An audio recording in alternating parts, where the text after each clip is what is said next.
If you know me even decently well, you'd know that I'm hyperfixated on the horror and mystery visual novel Umineko no Neko no Koroni. I'm sorry, bud. The novel has received theatrical adaptations, with the adaptation of episode 1 released in 2022, and an adaptation of the second just 1 year after. And I can't watch either of them.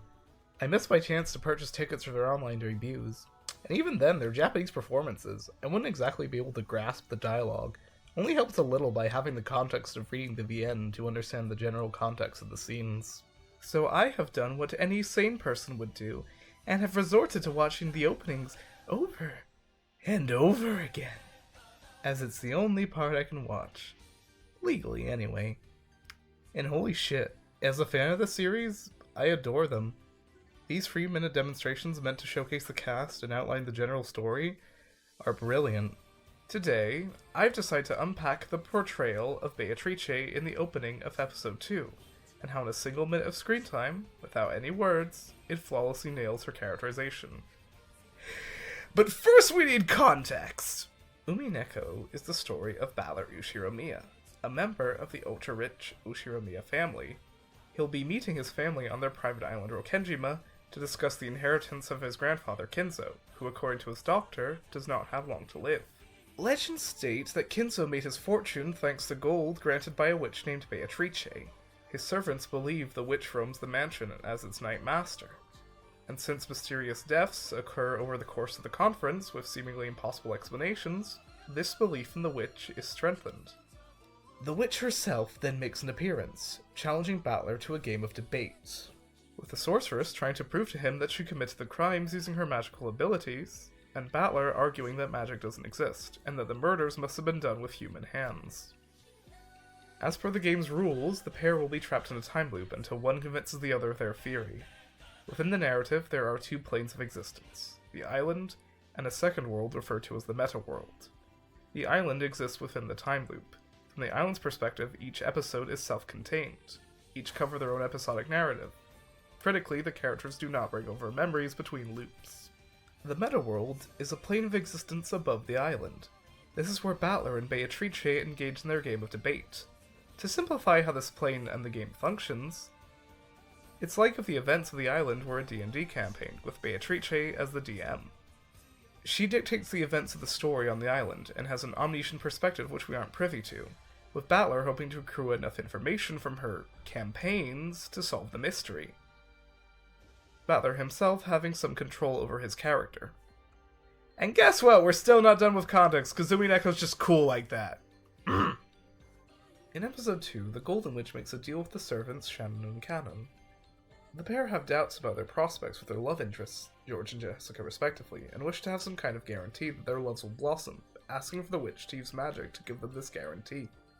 Beatrice explains that there's a mirror, which limits her power greatly, so she asks them to destroy it.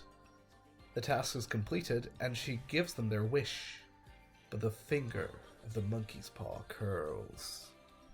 Beatrice reminds Cannon and Shannon of a simple truth. They are servants. The family barely considers them human, referring to them as furniture. She explains that since they are furniture, less than human, and unworthy of love in her eyes, together they barely count as one person. As such, only one love can succeed at the cost of the other. And yeah, it's contrived and stupid as it sounds, but whatever.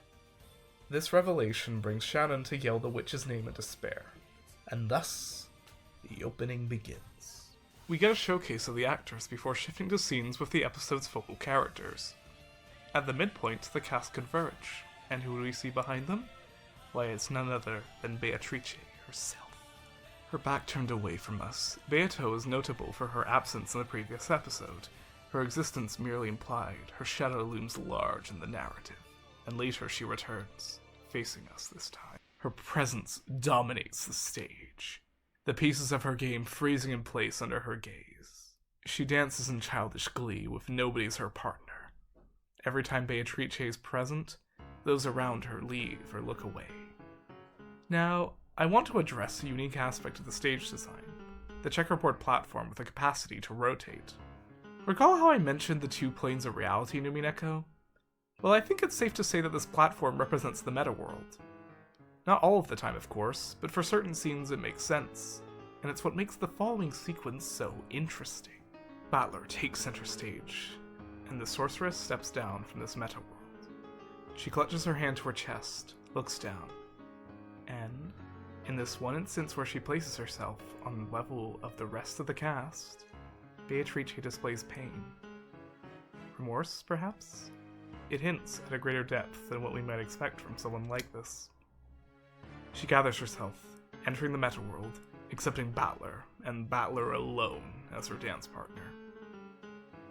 Now, I know what I just went over is 3 minutes of a 3-hour theater performance. Hell, it's probably closer to an analysis of 1 minute with a focus in Beatrice, so why do I even care? Okay, I mean, aside from that, it's because adapting a piece of media from one format to another is very difficult.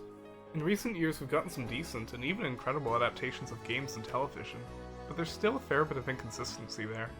It's hard to not only nail a retelling, to preserve the heart, but to also use your new format well. And to that end, Stage of the Golden Witch has impressed me, and it's precisely because only these 3 minutes are available. Our main villain maintains the manic energy, the fear she causes in others, and yet critically, without losing her humanity. So that is what I'd call perfect characterization in less than 3 minutes. Thank you for watching. And please subscribe, I promise I'll upload more than twice a year this time. My feelings have never changed, they're the same as they've always been!